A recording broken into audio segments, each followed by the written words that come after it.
ദൈവത്തിൻ്റെ അതിപരിശുദ്ധമായ നാമം വാഴ്ത്തപ്പെടുമാറാകട്ടെ. യോഹന്നാൻ സുവിശേഷം 15-ാം അധ്യായത്തിൻ്റെ 12-ാമത്തെ വാക്യം ഒന്ന് വായിച്ചോട്ടെ. ഞാൻ നിങ്ങളെ സ്നേഹിച്ചിരിക്കുന്നത് പോലെ നിങ്ങളും തമ്മിൽ തമ്മിൽ സ്നേഹിക്കണം എന്നാകുന്നു എൻ്റെ കൽപ്പന. എൻ്റെ കൽപ്പന ഇതാണ്, ഞാൻ നിങ്ങളെ സ്നേഹിച്ചതുപോലെ നിങ്ങളും അന്യോന്യം സ്നേഹിക്കുക. നമുക്കിതൊന്ന് വിശകലനം ചെയ്ത് നോക്കാം, ഇതെങ്ങനെയാണ് കാര്യങ്ങൾ കിടക്കുന്നത്. മത്തായി സുവിശേഷം 22:37 ഇതുമായിട്ട് ചേരുന്നൊരു വാക്യമാണ്. ഒന്ന് വായിച്ചേ. നിന്റെ ദൈവമായ കർത്താവിനെ നീ പൂർണ്ണ ഹൃദയത്തോടും പൂർണ്ണ ആത്മാവോടും പൂർണ്ണ മനസ്സോടും കൂടെ സ്നേഹിക്കണം. ഇതാകുന്നു വലിയതും ഒന്നാമത്തേതുമായ കൽപ്പന. യേശു ഈ 22-ാം അധ്യായത്തിനകത്ത് ഈ കൽപ്പനകളെ അങ്ങോട്ട് ചെറുതാക്കിയിട്ട്, ഈ 10നെ അങ്ങോട്ട് ചെറുതാക്കിയിട്ട് രണ്ടായിട്ട് കൊടുക്കുന്നതിൽ ഒന്നാമത്തേതാണ്, നിൻ്റെ ദൈവമായ കർത്താവിനെ നീ പൂർണ്ണ ഹൃദയത്തോടും പൂർണ്ണ ആത്മാവോടും പൂർണ്ണ മനസ്സോടും കൂടെ സ്നേഹിക്കുക. 39-ാമത്തേത് എഴുതിയേക്കുന്നത് രണ്ടാമത്തേത് അതിനോട് സദൃശ്യം, നിൻ്റെ അയൽക്കാരനെ നിന്നെപ്പോലെ തന്നെ സ്നേഹിക്കുക. ഇത് തന്നെയാണ് ഞാൻ നിങ്ങളെ സ്നേഹിച്ചതുപോലെ നിങ്ങളും അന്യോന്യം സ്നേഹിക്കുക എന്ന് യോഹന്നാനി പറഞ്ഞേക്കുന്നത്. അപ്പോൾ ഇത് അങ്ങോട്ടും ഇങ്ങോട്ടും ഇങ്ങനെ തിരിച്ചു. ഇതൊക്കെ എവിടുന്ന് എടുത്തതാണെന്ന് അറിഞ്ഞാൽ ചില ആവർത്തനം 6-ാം അധ്യായത്തിലാണ് ഇതുള്ളത്. ആവർത്തനം 6-ന്റെ വായിക്കേണ്ട, വളരെ ദീർഘമായിട്ടുണ്ട്. 6-13 മുതൽ നമ്മൾ താഴോട്ട് വായിക്കുമ്പോൾ അതാണ് കർത്താവ് ഈ 37-ാമത്തെ വാക്യത്തിൽ പറഞ്ഞ കാര്യം. അതിനകത്ത് തുടക്കം ഇങ്ങനെ, നിൻ്റെ ദൈവമായ യഹോവയെ മാത്രം നീ ഭയത്തോടെ ആരാധിക്കണം, അവിടുത്തെ നാമത്തിൽ സത്യം ചെയ്യണം, നിൻ്റെ ദൈവമായ യഹോവയുടെ കോപം നിനക്ക് വിരോധമായി ജ്വലിച്ച് നിന്നെ ഭൂമിയിൽ നിന്ന് നിർമൂലമാക്കാതിരിക്കാൻ ചുറ്റുമുള്ള ദേവന്മാരെ അന്യദേവന്മാരെ നീ പിൻപറ്റരുത്, നിൻ്റെ ദൈവമായ യഹോവ നിങ്ങളുടെ നടുവിൽ തീക്ഷ്ണതയുള്ള ദൈവമാകുന്നു നിങ്ങൾ എന്നും പറഞ്ഞ് ഇങ്ങനെ ഇങ്ങോട്ട് വന്നിട്ട് അതിൻ്റെ 19 വരെയുള്ള വാക്യങ്ങൾ, 6-ാം അധ്യായത്തിനകത്തെ 19 വരെയുള്ള വാക്യങ്ങളാണ് മത്തായി 22:37 എടുത്ത് കർത്താവ് പറഞ്ഞിരിക്കുന്നത്. 22:37 ഒന്നുകൂടെ വായിച്ചേ. മത്തായി 22:37 ഇങ്ങനെ വായിക്കും, നിൻ്റെ ദൈവമായ കർത്താവിനെ നീ പൂർണ്ണ ഹൃദയത്തോടും പൂർണ്ണ ആത്മാവോടും പൂർണ്ണ മനസ്സോടും കൂടെ സ്നേഹിക്കുക. ഇത് പഴയ നിയമത്തിൽ നിന്ന് എടുത്ത് ഇങ്ങോട്ട് വെച്ചിരിക്കുന്ന യേശു. ഇത് ഈ 37-ാം ഇതെല്ലാം കൂടെ ആറ്റി കുറുക്കി എടുത്തതാണ് കർത്താവ് ഈ പറഞ്ഞേക്കുന്നത്. ആവർത്തന പുസ്തകം 6-13 മുതൽ 19 വരെ ഉള്ളത് ആറ്റി കുറുക്കി 37-ാം വചനമാക്കി മത്തായിലോട്ട് തന്നു. എന്നിട്ട് ഇത് തന്നെയാണ് പുറപ്പാട് പുസ്തകം 20-ാം അധ്യായത്തിൻ്റെ 1 മുതൽ 11 വരെയുള്ള വാക്യങ്ങൾ. അപ്പോൾ മത്തായി 22:37 നിൻ്റെ ദൈവമായ കർത്താവിനെ നീ പൂർണ്ണ ഹൃദയത്തോടും പൂർണ്ണ ആത്മാവോടും പൂർണ്ണ മനസ്സോടുകൂടി സ്നേഹിക്കണം എന്ന് പറഞ്ഞിരിക്കുന്നത് ആവർത്തന പുസ്തകം 6-ാം അധ്യായത്തിൻ്റെ 13 മുതൽ 19 വരെയുള്ള വാക്യങ്ങളാണ്. അതുതന്നെയാണ് പുറപ്പാട് പുസ്തകം 20-ാം അധ്യായത്തിൻ്റെ 1 മുതൽ 11 വരെയുള്ള വാക്യങ്ങൾ. അല്ലാതെ യേശു സ്വന്തമായിട്ട് പുതുതൊന്നും ഉണ്ടാക്കി പറഞ്ഞില്ല, അത് തന്നെ എടുത്തു പറഞ്ഞു. ഇനി മത്തായി 19-ന്റെ 16 മുതൽ അങ്ങോട്ട് നോക്കി. ഒരു യുവാവ് യേശുവിൻ്റെ അടുത്ത് എന്നൊരു ചോദ്യം ചോദിച്ചു. മത്തായി 19-ന്റെ 16 മുതൽ. ധനികനായ യുവാവ.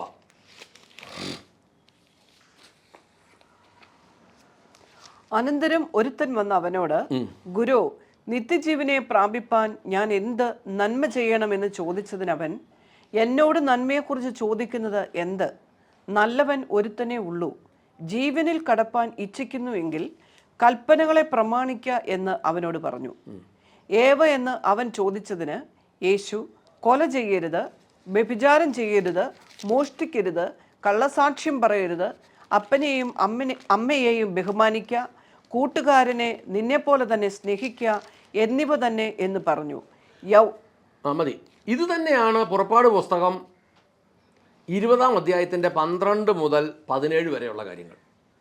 പുറപ്പാട് പുസ്തകം 20-ാം അധ്യായത്തിൻ്റെ 12 മുതൽ 17 വരെയുള്ളത് ഇങ്ങനെ എഴുതിയേക്കും, നിൻ്റെ ദൈവമായ യഹോവ നിങ്ങൾക്ക് നൽകുന്ന ദേശത്ത് നിങ്ങൾക്ക് ദീർഘായുസ് ഉണ്ടാകേണ്ടതിന് അപ്പനെ അമ്മയെ ബഹുമാനിക്കുക, നിങ്ങൾ കൊല ചെയ്യരുത്, നിങ്ങൾ വ്യഭിചാരം ചെയ്യരുത്, നിങ്ങൾ മോഷ്ടിക്കരുത്, നിങ്ങളുടെ കൂട്ടുകാരന് വിരോധമായി കള്ളസാക്ഷ്യം പറയരുത്, കൂട്ടുകാരൻ്റെ ഭവനത്തെ മോഹിക്കരുത്, കൂട്ടുകാരൻ്റെ ഭാര്യയെയും ദാസനെയും ദാസിയെയും അവൻ്റെ കാളയെയും കഴുതയെയും അവനുള്ള യാതൊന്നിനെയും മോഹിക്കരുത്. കണ്ടോ, ഇത് തന്നെ എഴുതിയേക്കുന്നത്. ഈ ദൈവത്തിൻ്റെ ഭാഗത്തു നിന്നുള്ള ഭാഗങ്ങളെല്ലാം കൂടെ ചേർന്ന് എല്ലാം കൂടി ഇങ്ങോട്ട് ചേർത്ത് ഒറ്റ പ്രമാണമാക്കി, മനുഷ്യൻ്റെ ഭാഗത്ത് ചെയ്യേണ്ടതെല്ലാം കൂടെ ചേർത്ത് ഒരു പ്രമാണമാക്കിയിട്ട് സ്നേഹത്താൽ അത് ചെയ്യരുതെന്നാക്കി. ആദ്യത്തേത് ദൈവവുമായിട്ടുള്ള ബന്ധത്തിൽ നിൻ്റെ ദൈവമായ കർത്താവ് ഞാനാകുന്നു, ഞാനല്ലാതെ മറ്റൊരു ദൈവം നിനക്കുണ്ടാകരുത്, മുകളിൽ ആകാശത്തിലോ താഴെ ഭൂമിയിലോ ഭൂമിക്കടി ജലത്തിലോ ഉള്ളതിൻ്റെ വിഗ്രഹം ഉണ്ടാക്കരുത്, പ്രതിഷ്ഠിക്കരുത്, നമസ്കരിക്കരുതെന്ന് ഇതെല്ലാം കൂടെ ചേർന്ന് അങ്ങോട്ട് ഒറ്റ പ്രമാണമാക്കി. ബാക്കിയുള്ളത് താഴോട്ടുള്ളത് മാതാപിതാക്കളെ ബഹുമാനിക്കണം തൊട്ടുള്ളത് എല്ലാം കൂടെ ചേർന്ന് ഒരു പ്രമാണമാക്കി. അങ്ങനെ ഈ പഴയ നിയമ കാലഘട്ടത്തിലല്ലേ പുറപ്പാട് പുസ്തകത്തിൽ 10 എണ്ണം ആക്കിയിരുന്നത് യേശു അത് ചുരുക്കി 2 എണ്ണമാക്കി ഈ യുവാവിന് കൊടുത്തപ്പോൾ യുവാവ് വളരെ ബുദ്ധിമാനായിരുന്നു. അയാൾ പറഞ്ഞു ഞാൻ ഇതൊക്കെ അനുസരിക്കുന്നുണ്ട്, പിന്നെ എന്നാ ചെയ്യണമെന്ന് ചോദിച്ചപ്പോഴാണ് യേശു എന്നാ പറഞ്ഞെന്ന് നോക്കിയേ. യേശു പിന്നെ പറഞ്ഞു നീ ഇതെല്ലാം ചെയ്യുന്നുണ്ടെങ്കിൽ, പിന്നെ പറഞ്ഞു അതിൻ്റെ 20-ാമത്തെ വാക്യം പറഞ്ഞു ഇവയെല്ലാം ഞാൻ പാലിക്കുന്നുണ്ട്, ഇനി എന്തിനാണ് എനിക്ക് പോരായ്മയുള്ളത്? ആ യുവാവ് ചോദിച്ചു. യേശു ഉത്തരം പറഞ്ഞു സൽഗുണപൂർണനാകാൻ ആഗ്രഹിക്കുന്നുവെങ്കിൽ നീ പോയി നിൻ്റെ സ്വത്ത് മുഴുവൻ വിറ്റ് ദരിദ്രർക്ക് കൊടുക്കുക, എന്നാൽ സ്വർഗത്തിൽ നിനക്ക് നിക്ഷേപം ഉണ്ടാകും, പിന്നെ വന്ന് എന്നെ അനുഗമിക്കുക. ആ യുവാവ് വളരെ സമ്പത്തുള്ളവനായിരുന്നത് കൊണ്ട് അത് കേട്ട് ദുഃഖിതനായി അവിടം വിട്ടുപോയി.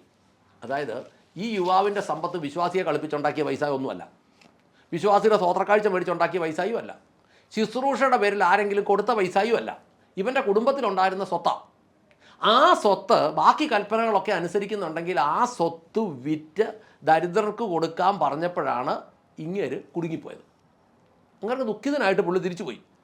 അപ്പോൾ നമ്മളിതിനകത്ത് മനസ്സിലാക്കുന്നത് ഇവിടെ കൽപ്പനകൾ വേണ്ടെന്ന് പറയുന്നത് ഈ സ്വത്തുണ്ടാക്കാൻ വേണ്ടിയാണ്. അവിടെ സ്വത്തുള്ളവൻ കൽപ്പന അനുസരിക്കുമ്പോൾ കർത്താവ് പറഞ്ഞ് ഈ സമ്പത്ത് പ്രശ്നമാണെന്ന്. കാരണം അവൻ്റെ ആശ്രയം അവിടെ ആയതുകൊണ്ട് അത് വിൽക്കണമെന്നൊന്നുമല്ല കർത്താവ് ഉദ്ദേശിച്ചത്. കാരണം അവൻ്റെ ഹൃദയത്തിൻ്റെ ഉറപ്പ് എവിടെയാണ് കിടക്കുന്നതെന്ന് കർത്താവിന് അറിയാമായിരുന്നു. അതുകൊണ്ടാണ് കർത്താവ് പറഞ്ഞത് അത് വിറ്റ് ദരിദ്രർക്ക് കൊടുക്കാൻ. അപ്പോൾ ഈ നിയമസംഹിത എന്ന് പറഞ്ഞാൽ ഇന്നത് തെറ്റിച്ചാൽ കുറ്റമാകുമെന്നും എന്നാദ്യം എഴുതും, പിന്നീട് അതിനുള്ള ശിക്ഷയും എഴുതും.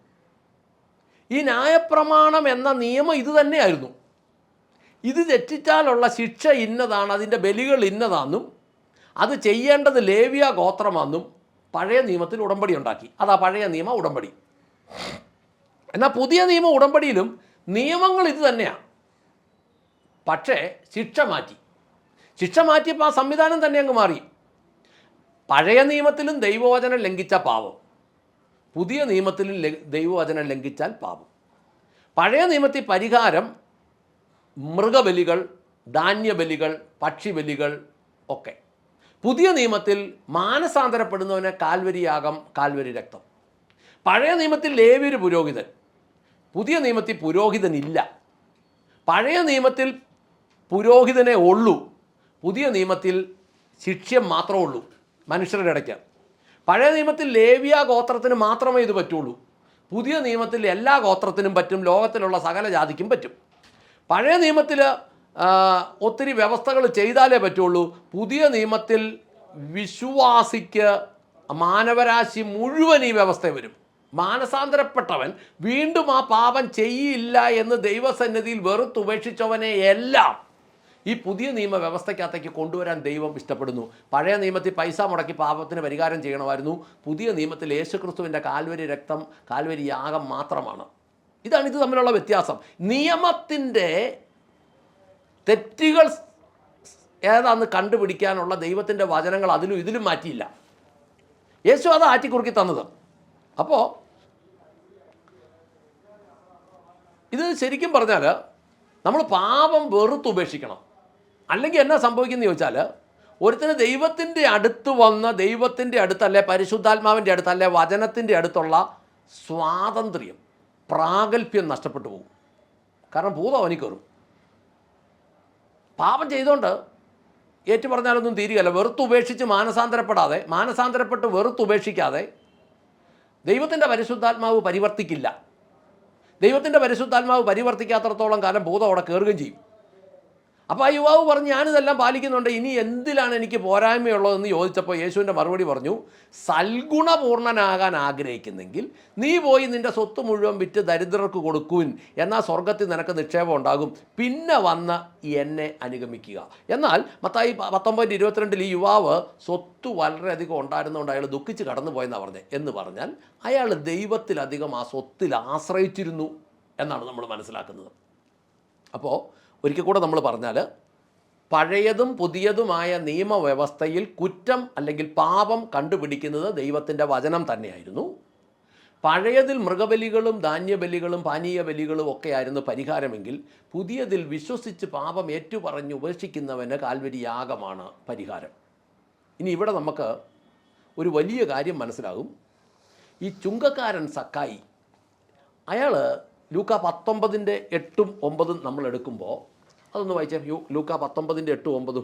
സക്കായിയോ നിന്ന് കർത്താവിനോട്, കർത്താവേ, എന്റെ വസ്തുവകയിൽ പാതി ഞാൻ ദരിദ്രർക്ക് കൊടുക്കുന്നുണ്ട്.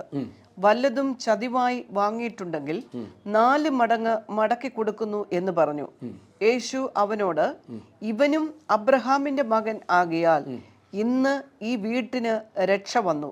അതായത് വചനം കേട്ടപ്പോൾ ചുങ്കക്കാരന് മാനസാന്തരം വന്നു. നമ്മൾ ബൈബിളിൽ കാണുന്നുണ്ട്, വചനം കേട്ടപ്പോൾ പല സ്ഥലത്തും വേശ്യകൾക്കും മാനസാന്തരം വന്നു. മാനസാന്തരം വരാഞ്ഞത് ഈ പരീശന്മാർക്കാണ്. അതുകൊണ്ടാണ് യേശു പറഞ്ഞത്, നിങ്ങൾക്ക് മുമ്പേ ചുങ്കക്കാരും വേശ്യകളും, ഇന്നും ഇന്നത്തെ കാലത്തും ഇന്ന് ഈ ശുശ്രൂഷയുടെ പേരിൽ പണം ഉണ്ടാക്കി വലിയ സമ്പന്നന്മാരായവരെല്ലാം ആൾക്കാരെ വഞ്ചിച്ചുണ്ടാക്കിയതായത്. അല്ലാതെ നേരുന്നെറിയോടെ ആൾക്കാർ ഇത്രയും പണമൊന്നും കൊടുക്കുകയില്ല. അങ്ങനെ ഒരു സംസ്കാരം മലയാളിക്കില്ല. അങ്ങനെ വഞ്ചിച്ചുണ്ടാക്കിയ പണം ഇവൻ മാനസാന്തരപ്പെടുമ്പോൾ സക്കായി പറഞ്ഞതുപോലെ പറയാമെങ്കിൽ ഇരട്ടി കൊടുക്കാമെന്ന് പറഞ്ഞാൽ ഇവൻ്റെ ഉടുതുണി പോലും കാണുകയില്ല. കാരണം ഈ വഞ്ചിച്ചെടുത്തതായതുകൊണ്ടും ഇവൻ അധ്വാനിച്ച പണമല്ലാത്തതുകൊണ്ടും ഇവൻ്റേതല്ലാത്തത് കൊണ്ടും ഇവൻ ലാവിഷായിട്ട് അടിച്ചു പൊളിച്ചിട്ടുണ്ട്.